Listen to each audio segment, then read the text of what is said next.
Welcome back to my channel. As you know, the holidays are upon us. Hi! Do you want to do the intro? As you know, the holidays are upon us, and today I wanted to show you how to make wreaths out of fresh greens. All right, bud. This is kind of a one-person job.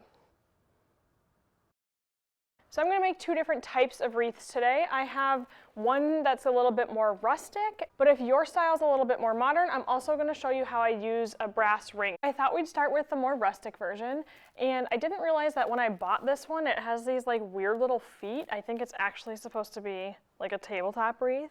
I'd rather do it for the door, so I'm just going to kind of like cover this side up and we'll just hang it on the door. But I will link one without the feet in the description below. For this project, I used two different wreath forms, both in 17-inch diameters. I used a couple different types of pliers and snips, and I used a pair of scissors as well. I mostly used floral wire, but I also used a tiny bit of floral tape. For greens, I always like to look for something hardy that will withstand cold weather, but I also like to look for a bunch of different shapes of leaves as well as textures.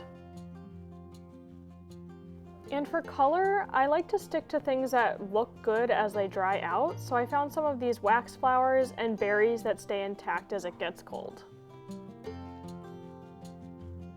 I'm starting with my rustic wreath, and as I mentioned, I kind of want to start by covering these little feet up. And I always like to leave a little bit of wood showing when I'm making a wreath like this, so I'm going to plan for an asymmetrical composition where the greens cover the little feet. So my plan is to go in with the greens first and then add my colors in later. So what I'm going to do is cut some longer pieces of greenery and tie them down to the shape of the wreath using floral wire.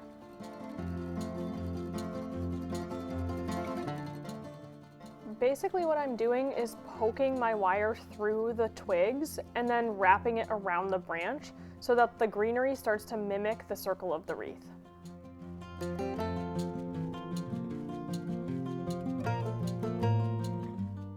On the first few pieces, I definitely needed to use a decent amount of wire, but as you work up the greens, you can kind of start to weave them into each other, so you don't have to do as much tying down. One important thing to note is that I decided to have my greens both travel up towards the top of my wreath, meaning that at the bottom of my wreath, there's going to be a little spot where two ends of the branches come together. I put a little sketch together to help it make more sense. So there's my wreath, and both of the branches are traveling up towards the top. And some people like to cover that weird space up with a bow, but that's not really my style, so we're just going to use some flowers down the line.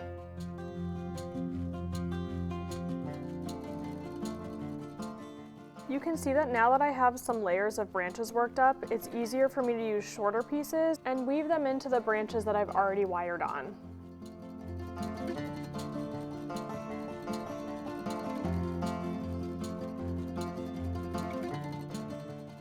So this is that little spot that we'll cover up later with flowers.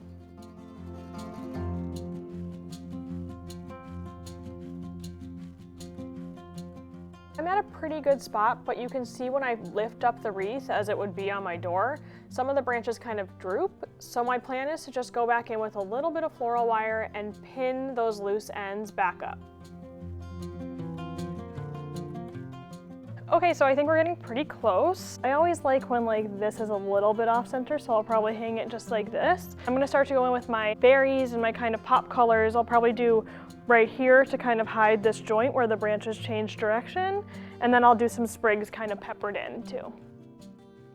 I always find this part to be a little easier because there's already so many layers of branches that you really can start working your color in by just poking your sprigs into the branches that you already have.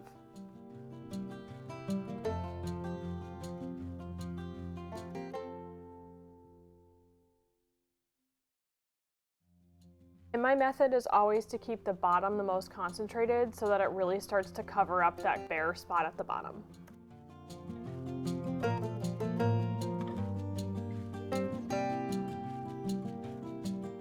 You can obviously do as little or as much color as you like, but it really doesn't take much, and here's our finished wreath.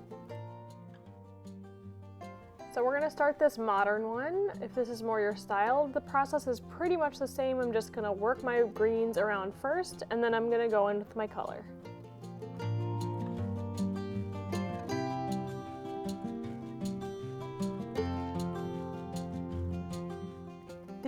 that's a little bit different and maybe a little trickier is that there's less to tie your wire onto.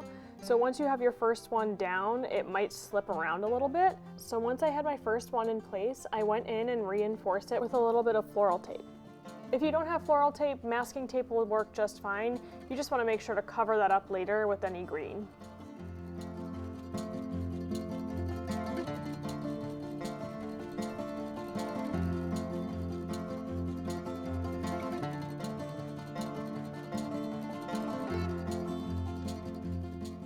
And just like before, I'm playing around with different textures of greens and working them around the circle.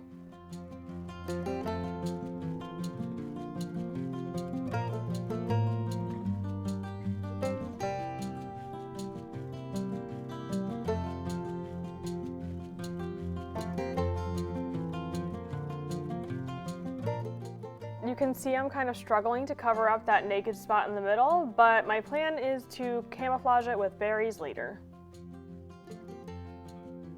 I think it's already looking pretty cute, but I did make sure to just pop in some of those holly looking leaves so that they match the ones at the top.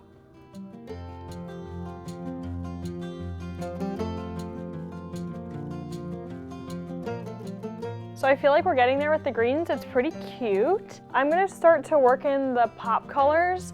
Now I don't have any red left, so we're gonna go with kind of like a blue and a winter white.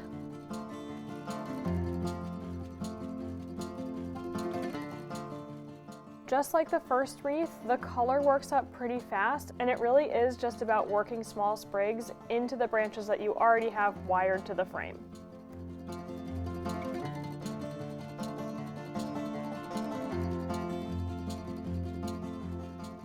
I'm actually loving these little wax flowers. I think they're so cute.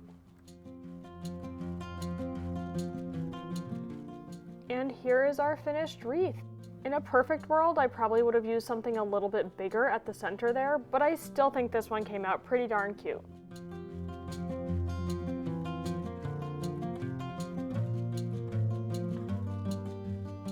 Alright guys, thanks so much for watching. I hope you enjoyed this video. If you like what you saw and you want to see more, be sure to check out my other videos on holiday decor, and I'll see you next time.